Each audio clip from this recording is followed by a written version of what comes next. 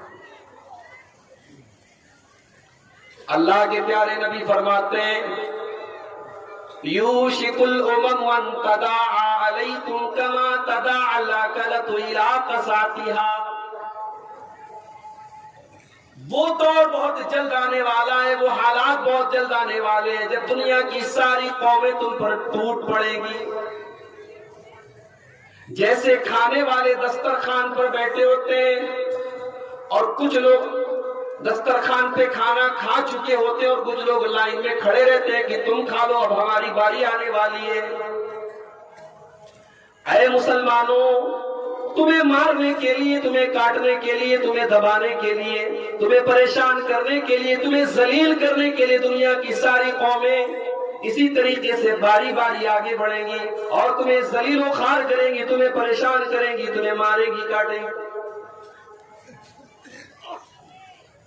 صحابہ نے پوچھا اے اللہ کے رسول کیا اس وقت ہماری تعداد کم ہوگی؟ کیا دنیا میں ہماری تعداد بہت کم ہوگی کہ ایسا ہمارے ساتھ کیا جائے گا؟ نبی اکرم فرماتے ہیں کہ نہیں، تعداد تو تمہاری بہت زیادہ ہوگی، وَلَٰكِنَّكُمْ غُثَاءٌ كَغُثَاءِ السَّيْلِ، لیکن تمہاری حیثیت پانی کے اوپر جو جھاگ ہوتا ہے، پانی کے اوپر جو بلبلے ہوتے ہیں، تمہاری حیثیت پانی کے اوپر کے جھاگ کی طرح ہو جائے گی۔ تمہارے اندر کوئی طاقت نہیں ہوگی، کوئی پاور نہیں ہوگا، جو چاہے گا جیسے چاہے گا جب چاہے گا تمہیں مسل دے گا، تم اتنے کمزور ہو جاؤ گے۔ اللہ تبارک و تعالیٰ دشمنوں کے دلوں سے تمہارے رعب و دبدبہ کو نکال دے گا، کوئی تم سے ڈرے گا نہیں، کسی کے دل میں تمہارا بھے نہیں ہوگا، کسی کے دل میں تمہارا ڈر نہیں ہوگا، اور اللہ تبارک و تعالیٰ تمہارے دلوں میں وہن ڈال دے گا، تمہارے دلوں میں کمزوری ڈال دے گا، تمہارے دلوں میں ایک بیماری ڈال دے گا۔ صحابہ نے پوچھا اے اللہ کے رسول وہ کون سی بیماری اللہ تعالیٰ ہمارے دلوں میں ڈال دے گا؟ فرمایا حب الدنیا و کراہیت الموت، دنیا کی محبت تمہارے دلوں میں ڈال دی جائے گی اور موت کی نفرت تمہارے دلوں میں ڈال دی جائے گی۔ دنیا تمہیں بہت عزیز ہو جائے گی، دنیا سے تمہیں بڑا پیار ہو جائے گا، تم دنیا کو پانے کے لیے اور دنیا کو حاصل کرنے کے لیے کچھ بھی کرنے کو تیار ہو جاؤ گے۔ حالات آپ دیکھیں، یہ جو وسیم رضوی کا نام سنا ہے آپ نے، یہ آدمی کیوں آج قرآن کریم سے دشمنی کر رہا ہے؟ کیوں اس نے وہ نیوز چینلوں پر بیٹھ کر کے قرآن کی آیتیں پڑھ پڑھ کے لوگوں کو بتا رہا ہے کہ دیکھو بھائی قرآن جو ہے لڑنے کی اور جہاد کرنے کی اور قتل کرنے کی اجازت دے رہا ہے، چند ٹکوں کے بدلے، دنیا کی کرسی کے بدلے، دنیا کے لالچ کے بدلے۔ یہ بہت بڑا دلال ہے۔ اس کے پہلے شیعہ وقف بورڈ کا چیئرمین تھا، اربوں روپے کا اس نے گھوٹالہ کیا، اس کے نام پہ بہت سارے کیس چل رہے، اب حکومت کی نظر میں کیسے اچھا بن جاؤں، ایک نیا پیترا یہ کیا۔ میرے پیارے بھائیوں، حب الدنیا آج ہمارے ذلیل اور خوار ہونے کی سب سے بڑی وجہ یہی ہے۔ اللہ کے نبی فرما رہے ہیں کہ تم دنیا کو سے محبت کرنے لگو۔ ہماری شریعت ہمیں یہ تعلیم تو نہیں دیتی کہ ہم دنیا چھوڑ کے پہاڑوں پہ چلے جائیں، جنگلوں میں چلے جائیں، ہم دنیا کے کام نہ کریں، ہم دنیا سے پیار نہ کریں، ہم بال بچوں شادی نہ کریں، بال بچے نہ پالیں۔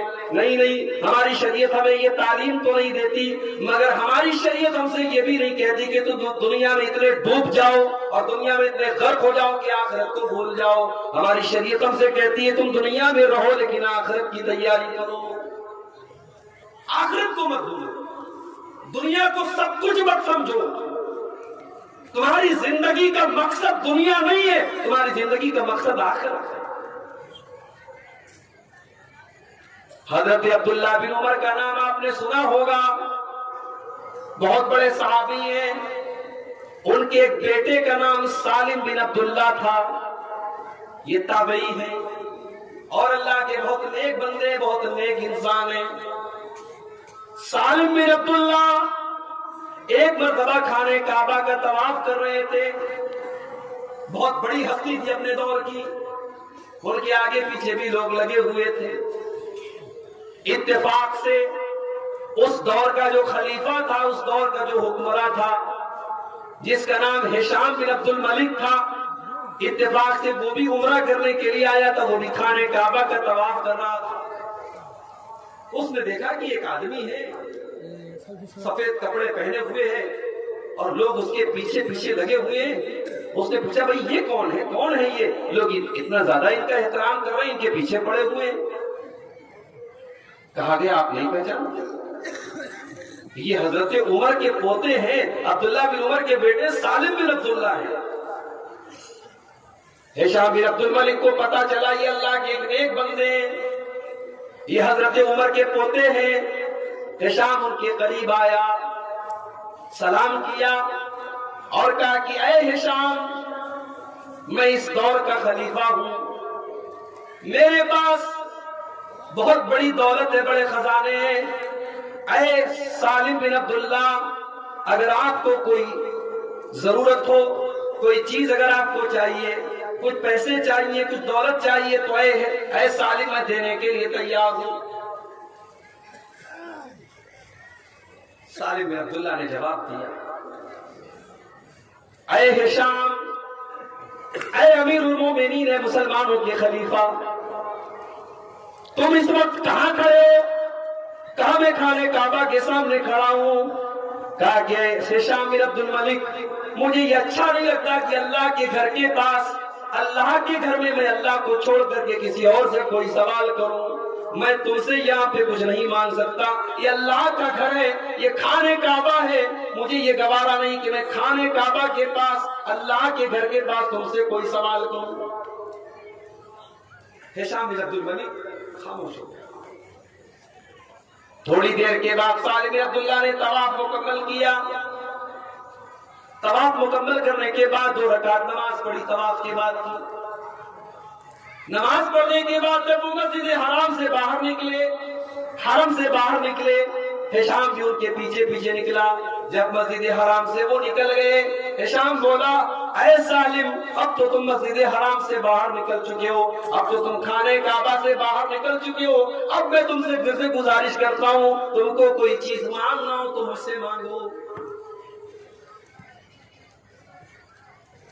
کہا، امیر المومنین، یہ بتائیے کہ آپ میری کون سی ضرورت پوری کریں گے؟ میں آپ کے سامنے کون سا سوال کروں؟ کیا آپ میری دنیا کی ضرورت کو پوری کریں گے یا آخرت کی ضرورت کو پورا کریں گے؟ ہشام بولا کہ اے سالم، آخرت کی ضرورت کو تو کوئی پورا نہیں کر سکتا ہے، ہاں دنیا میں کوئی ضرورت تو، کوئی پیسہ چاہیے، کوئی دولت چاہیے، کوئی ضرورت تو آپ مجھ سے دنیا کا کوئی سوال کر لیں، میں مدد کرنے کے لیے تیار ہوں۔ حضرت سالم نے بڑا پیارا جواب دیا، کہا، اے ہشام، کان کھول کر کے سن لے، ما سألت الدنیا، میں نے دنیا کا سوال تو دنیا کے مالک سے بھی نہیں کیا ہے۔ ما سألت الدنیا ممن یملکها، جو اللہ تبارک و تعالیٰ دنیا کا مالک ہے، میں نے خانے کعبہ میں ہاتھ اٹھایا تو دنیا کا سوال اللہ تعالیٰ سے نہیں کیا، میں نے دنیا نہیں مانگی۔ فَكَيْفَ أَسْأَلُهَا مِمَّن لَّمْ يَمْلِكْهَا، تو اے ہشام، میں دنیا کا سوال تجھ سے کیسے کروں؟ تو دنیا کا مالک بھی نہیں ہے، جو دنیا کا مالک ہے میں نے تو دنیا کا سوال اس سے بھی نہیں کیا ہے، میں تجھ سے دنیا کا سوال کیسے کر سکتا ہوں؟ تو دنیا کا مالک بھی نہیں ہے۔ میرے پیارے بھائیوں، یہ ہمارے اسلاف تھے، دنیا میں رہتے تھے، دنیا کی لالچ نہیں تھی۔ ہمارے نبی کی زندگی کو دیکھو، ترمذی کی روایت ہے، اللہ کے نبی صلی اللہ تعالیٰ علیہ وسلم چٹائی پر لیٹا کرتے تھے۔ چٹائی پر لیٹنے کی وجہ سے آپ کی پیٹھ کے اوپر چٹائی کے نشان پڑ جایا کرتے تھے۔ ایک مرتبہ صحابہ کہنے لگے، اے اللہ کے نبی، لَوِ اتَّخَذْنَا لَكَ وِطَانًا، آپ اجازت دیں ہم آپ کے لیے بہترین بستر کا انتظام کر دیں، گدے کا انتظام کر دیں۔ اے اللہ کے نبی، آپ چٹائی پر لیٹتے ہیں، آپ کو تکلیف ہوتی ہے، ہم سے دیکھا نہیں جاتا، آپ اجازت دیں بہترین نرم و نازک بستر کا انتظام کر دیں۔ میرے نبی کیا جواب دیتے ہیں؟ او نبی کا کلمہ پڑھنے والوں، او نبی سے محبت کا دعویٰ کرنے والوں، اپنے نبی کا جواب سنو۔ اللہ کے نبی فرماتے ہیں، مالی وللدنیا، اے میرے صحابہ، مجھے تمہارے نرم و نازک بستروں کی ضرورت نہیں ہے، مجھے دنیا سے کیا لینا دینا؟ مالی وللدنیا، میرا دنیا سے کیا لینا دینا ہے؟ ما انا الا کراکب استظل تحت شجرۃ ثم راح فترکها، فرمایا، او لوگوں، میں تو اس مسافر کی طرح ہوں جو ایک پیڑ کے نیچے آرام کرنے کے لیے لیٹ جاتا ہے، ایک درخت کے نیچے آرام کرنے کے لیے لیٹ جاتا ہے، تھوڑی دیر آرام کرتا ہے، پھر اپنی منزل کی طرف آگے بڑھ جاتا ہے۔ یہ دنیا میری منزل نہیں ہے، یہ دنیا میرا ٹھکانہ نہیں ہے، میں تو تھوڑی دیر، جب تک اللہ نے زندگی دی ہے، اس دنیا میں رہنے کے لیے آیا ہوں، میری منزل تو جنت ہے، میری منزل تو آخرت ہے، میں دنیا کو دل لگانے کے لیے، دنیا سے دل لگانے کے لیے دنیا میں نہیں آیا ہوں۔ جگہ جی لگانے کی دنیا نہیں ہے، یہ عبرت کی جا ہے، تماشا نہیں۔ آج مسلمان دنیا پرست ہو گیا، دنیا طلب ہو گیا، دنیا کا لالچی ہو گیا، درہم دینار کا بندہ بن گیا، اور اسی لیے آج پوری دنیا میں کتے کی طرح ہم ذلیل ہوئے۔ نبی اکرم کے صحابہ کو دیکھو گے، ایسا نہیں ہے کہ دنیا ان کے سامنے نہیں آئی، دنیا بھی آئی، دنیا کے فتنے بھی آئے۔ حضرت ربیع بن عامر کو دیکھو، رستم کے دربار میں، ایران کے بادشاہ کے دربار میں حضرت ربیع بن عامر کو جانے کا موقع ملتا ہے۔ رستم اپنے دربار کو سجاتا ہے، بہترین جھاڑ فانوس لگواتا ہے، بہترین قالین بچھواتا ہے۔ اس کو پتہ چلتا ہے کہ عرب سے کوئی آنے والا ہے، وہ سوچتا ہے کہ اپنے دربار کو اتنا خوبصورت بنا دوں کہ عرب کے دیہات کا اور عرب کے صحراؤں کا وہ رہنے والا انسان میرے دربار کی خوبصورتی کو دیکھ کر کے ڈر جائے، مرعوب ہو جائے، بھیبھیت ہو جائے، میرے دربار کو دیکھ کر کے ڈر جائے۔ رستم نے اپنے دربار کو سجایا سنوارا۔ حضرت ربیع بن عامر رضی اللہ تعالیٰ عنہ جب رستم کے دربار میں پہنچے، اپنے گھوڑے سے اترے اور اپنے نیزے کو اپنے ہاتھوں میں لیے تھے، اپنے نیزے کو اس کی قیمتی قالین پر چبوتے ہوئے سیدھے رستم کے سامنے کھڑے ہو گئے۔ رستم نے دیکھا ہے اتنا بہترین میں نے دربار سجایا، اتنا بہترین قالین بچھایا، اور یہ عرب کا دیہات کا صحرا کا رہنے والا، اس کو میرے اس خوبصورت دربار میں کوئی رونق نظر نہیں آئی، کوئی اٹریکشن نظر نہیں آیا۔ یہ اس قالین کو چبوتے ہوئے اور قالین کو خراب کرتے ہوئے میرے سامنے آ کے کھڑا ہو گیا۔ تو رستم نے پہلا سوال یہ کیا کہ تم آئے کس لیے؟ تم عرب سے فوج لے کر کے آئے ہو اور ایران جیسی سپر پاور سے لڑنا چاہتے ہو، کیا مقصد ہے تمہارا؟ حضرت ربیع بن عامر نے بڑا پیارا جواب دیا تھا۔ مسلمانوں وہ جواب اپنے دل و دماغ میں اتارنے کی کوشش کرو۔ حضرت ربیع نے فرمایا جئنا لنخرج العباد من عبادت العباد الى عبادت اللہ۔ اے رستم، ہم اس لیے دنیا میں آئے ہیں تاکہ لوگوں کو اللہ کی بندوں کی بندگی سے نکال کے اللہ کی بندگی کے سے لگا دیں۔ لوگ انسانوں کے غلام بنے ہوئے ہیں، لوگوں کو انسانوں کی غلامی سے نکال کے اللہ کا بندہ بنا دیا جائے۔ وَمِن جَوْرِ الْأَدْيَانِ إِلَىٰ عَدْلِ الْإِسْلَامِ۔ لوگ طرح طرح کی ظلم و ستم کے شکار ہیں۔ دنیا کے مختلف مذاہب میں اور دھرموں میں جو ظلم اور انیائے کیا جا رہا ہے، اس انیائے کو چھوڑ کر کے لوگ اسلام کی شیتل چھایا میں آ جائیں، اسلام کے عدل و انصاف میں آ جائیں، اسلام کے نیائے کے اندر آ جائیں۔ وَمِن ضِيقِ الدُّنْيَا إِلَىٰ سَعَةِ الْآخِرَةِ۔ اور لوگ دنیا کے چکر میں پڑے ہوئے ہیں، لوگ دنیا کو چھوڑ کر کے آخرت کے طلبگار بن جائیں۔ ہم اس لیے اس دنیا میں آئے ہیں۔ مسلمانوں، اپنی زندگی کا مقصد پہچانو، کس لیے دنیا میں آئے۔ ہمارا اور آپ کا مقصد یہی نہیں ہے بس ٹوپی لگا لو، لنگی پہن لو، ختنہ کرا لو اور بہترین بڑے کا گوشت اڑاؤ، بس ہو گیا بھائی مسلمان کی پہچان یہی ہے۔ مسلمان کی زندگی کا کچھ مقصد ہے میرے میری زندگی کا مقصد تیرے دین کی سرفرازی، میں اسی لیے مسلمان، میں اسی لیے نمازی۔ مسلمان کی زندگی کا مقصد اللہ تبارک و تعالیٰ کے دین پر چلنا، اللہ کو راضی کرنا ہے۔ قل ان صلاتي ونسكي ومحياي ومماتي لله رب العالمین۔ اے نبی آپ کہہ دیجئے میرا جینا، میرا مرنا، میری نماز، میری قربانی سب اللہ رب العالمین۔ جب ہم نے اپنا مقصد چھوڑ دیا میرے بھائی، اللہ تبارک و تعالیٰ نے ہمیں ذلیل کر دیا۔ یہ مائک میرے سامنے رکھا ہے، یہ مائک میری آواز آپ تک پہنچا رہا ہے، اس لیے یہ مائک یہاں رکھا ہے۔ اگر یہ مائک اپنا مقصد پورا نہ کرے ہم اسے سائڈ کر دیں گے، اسے کنارے کر دیں گے۔ دنیا کی ہر چیز میں جو مقصد ہے، اگر وہ چیز اپنے مقصد کو پورا نہ کرے تو ہماری اور آپ کی عادت ہے ہم اس کو سائڈ کر دیتے ہیں، اس کو پھینک دیتے ہیں، اس کو ڈسٹ بین میں ڈال دیتے ہیں۔ مسلمانوں، ہماری زندگی کا کیا مقصد ہے؟ ہماری زندگی کا مقصد ہے ہم اپنے رب کو راضی کریں، اپنے اللہ کو پہچانیں۔ ہماری زندگی کا مقصد ہے ہم اللہ تبارک و تعالیٰ کے بتائے ہوئے زندگی کے مطابق زندگی گزاریں، مگر ہماری زندگی کہاں گزاریں؟ کون سی ایسی برائی ہے جو آج مسلمان نہیں کر رہا ہے؟ آج مسلمانوں کی عورتوں کو آپ دیکھیں، مسلمانوں کے نوجوانوں کو دیکھ لیں، کہتے ہیں کسی بھی قوم کی طاقت اس کے نوجوان ہوتے ہیں۔ کسی قوم کے اندر اگر بگاڑ پیدا کرنا ہو، اس قوم کے نوجوانوں کو خراب کر دو۔ آج ہمارے نوجوانوں کا کیا حال ہے میرے خیال؟ کوئی سگریٹ پی رہا ہے، کوئی گٹکھا کھا رہا ہے، کوئی گندی تصویریں دیکھ رہا ہے، کوئی اپنے گاؤں کی لڑکیوں کو چھیڑ رہا ہے۔ زندگی کا کوئی مقصد نہیں، جوانی کا کوئی مقصد نہیں۔ کیا یہی ایک مسلمان نوجوان کی زندگی ہوتی؟ کیا اس جوانی کا حساب اللہ کیا نہیں دے رہا ہے؟ اللہ کے پیارے نبی فرماتے ہیں لا تزول قدم ابن آدم من عند ربہ یوم القیامہ، قیامت کے دن انسان اپنی جگہ سے ہل بھی نہیں پائے گا، انسان اپنی جگہ سے ٹس سے مس نہیں ہو پائے گا جب تک وہ 5 سوالوں کا جواب نہ دے دے۔ 5 سوالوں کا جواب دیے بغیر کوئی اپنی جگہ سے ہل بھی نہیں پائے گا۔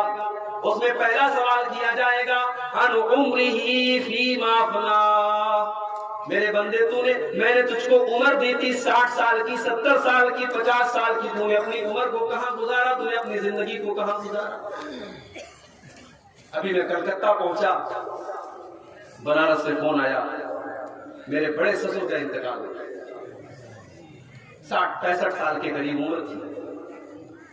5-6 مہینہ پہلے اچھے خاصے چلتے پھرتے سارا کام کر رہے تھے، اچانک بیمار ہوئے، ڈاکٹر کو دکھایا، ڈاکٹر نے کہا کینسر ہے۔